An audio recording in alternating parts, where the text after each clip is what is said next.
Welcome to my Me Time Monday wellness hack on 7 life lessons from It's a Wonderful Life. This is a Me Time Monday wellness hack, which is part of our self-care in 7 minutes video series. I'm Sherri Snelling, gerontologist, author of Me Time Monday, and CEO of the Caregiving Club. In the classic holiday film, It's a Wonderful Life, the Jimmy Stewart character, George Baily, is the epitome of stress and burnout towards the end of the movie. He is a caregiver to everyone but himself, and a classic case of a mental health breakdown. He even contemplates suicide until Clarence, the almost angel, reminds him of what is important in life. It is his social connections, the lives he touched and made better. In the end, his gratitude for those relationships saves George Baily. If you apply the lesson of George Baily to your life, and as you will read in my book, Me Time Monday, and the chapter, Me Time Monday for a Wonderful Life, self-care is not always a solo sport. You are the foundation, but you need friends, family, and a spiritual relationship to achieve true well-being and balance and joy in life. So lesson number 1 is don't forget to dream, but lead a life of purpose. When we have purpose in life, we have less time to think about the things we don't have. Purpose gives us focus and fulfillment. For George Baily, his purpose was keeping Baily Brothers Building and Loan afloat after his father died. But it wasn't just the business for George. It's what the business did, which was give people a dignified life in homes they could call their own. Yes, George had big plans and a dream to travel the world, but he realizes that it is the foundation of family and friends and helping others that made his life wonderful. For family caregivers, your purpose may be in giving the loved one you care for dignity in their twilight years and reminding them it's a wonderful life. This gift of dignity and caring anchors us in something beyond our personal needs. It is what the psychologist Abraham Maslow called self-transcendence, which is the highest peak in life achievement. Lesson number 2 is a simple life can be a happier life. Sometimes we make things more complicated than we have to. Trying to do too much or be too much doesn't bring happiness, only stress. People who are optimists, where the glass is half full instead of half empty, live longer and are happier. And people who prune their toxic relationships or declutter their lives to focus on the simple, important things are happier. Living in a community where we feel welcome can be comforting to caregivers. It helps to have a supportive environment at home, at work, and in your hometown. Having this kind of haven helps caregivers to not sweat the small stuff. Lesson number 3 is character, not cash, counts. Remember that scene where Mr. Potter tries to tempt George Baily to sell his family business and come work for Potter for unbelievable riches and a high-end lifestyle? In the end, George valued his character over the cash. Character is something that is often overlooked these days. We are so worried about how people perceive us that we don't always listen to that internal voice that makes us do the right thing. Social media has helped to exacerbate this need to be admired by others, which often leaves us depressed. We can also feel guilted into doing something that hurts our own health and wellness needs. As I write in my book, we give external power over our happiness to others, but it is the internal locus of control that we need to focus on. How we see ourselves, it is what counts the most. For caregivers, making choices that align with your values, your abilities, and your availability are key. Sometimes saying no is not a bad thing.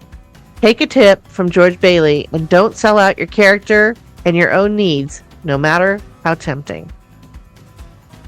Lesson number 4 is everyone needs at least one confidant in life.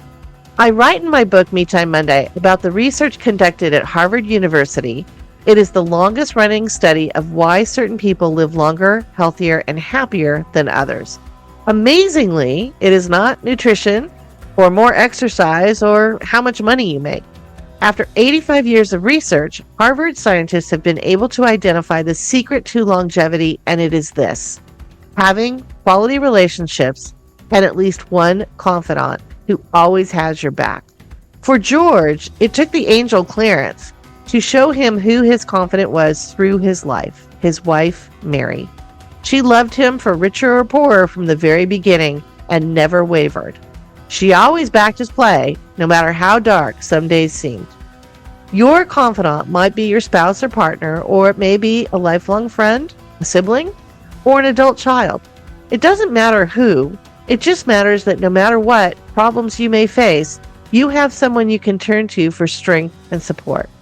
And remember, it is the quality of your relationships, not the quantity of followers on social media, that make you happier. Lesson number 5 is life's sacrifices can be life's rewards. Nothing delights George more than to find Zuzu's petals in his pants pocket when he had feared the life he thought was worthless was lost to him. Zuzu and her petals became his touchstone to a wonderful life he couldn't wait to get back to.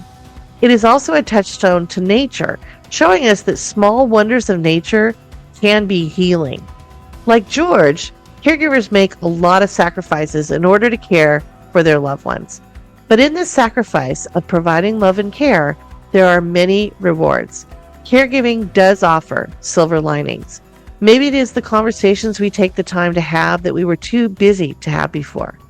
Maybe it is building our empathy and compassion for those more vulnerable than ourselves. Or maybe it is realizing who you are through an experience you did not expect or plan. Caregiving can seem like a sacrifice, but in the end, it can bring great rewards. Lesson number 6 is reflect on how your life has meaning. The big theme of It's a Wonderful Life is that one life touches and influences so many others. The angel Clarence helps George in the depths of his depression and hopelessness to see how the little things he did, like rescuing his kid brother from the frozen pond, understanding how the druggist Mr. Gower's grief could have meant a fatal mistake, and staying behind to keep his family business together even though he sacrificed his dreams for adventure. All of these made differences in many people's lives. The positivity psychologist Martin Seligman said we have 3 phases of life we can choose from. 1, a pleasant life. 2, a good or engaging life. And 3, a meaningful life. The meaningful life is the one where caregivers are leading right now, where you use your virtues and abilities to help others. That in turn helps you live longer. And just like George Baily, caregivers can often overlook their own small contributions that have big impact. Family caregivers need to know that the care they provide has larger meaning.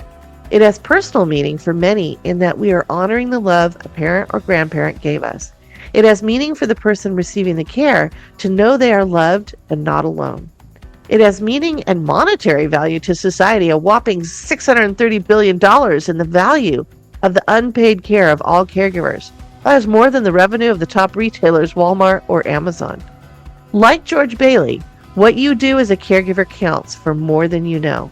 And when you have a meaningful life, you have a joyful life. And lesson number 7, no one is a failure who has friends. It's a Wonderful Life shows us that life can be imperfect and sometimes that can be wonderful. In the end, George Baily realized he was the richest man in town, but it wasn't about how much money he made, it was about his social convoy, the circle of family and friends that he could count on when times got tough. Relationships are what matters and what makes us rich in life. While I love the black and white version of this classic movie, it illustrates how to live colorfully and joyfully. And as I said, the other great lesson of this movie is that life is imperfect and sometimes that is wonderful. As I have highlighted throughout my Me Time Monday book, self-care and wellness are not about changing you. They are about realizing what you already have and simply recharging and appreciating your life. If you adopt George Baily's lessons on life, it will be a joyful journey and a wonderful life. I hope you enjoyed this Me Time Monday wellness hack. Every Monday, I will have a new self-care in 7 minutes video. You can find more information in my book, Me Time Monday, the weekly wellness plan to find balance and joy for a busy life, or visit MeTimeMonday.com or CaregivingClub.com. Wishing you and your family a happy holiday season. Take care and stay well.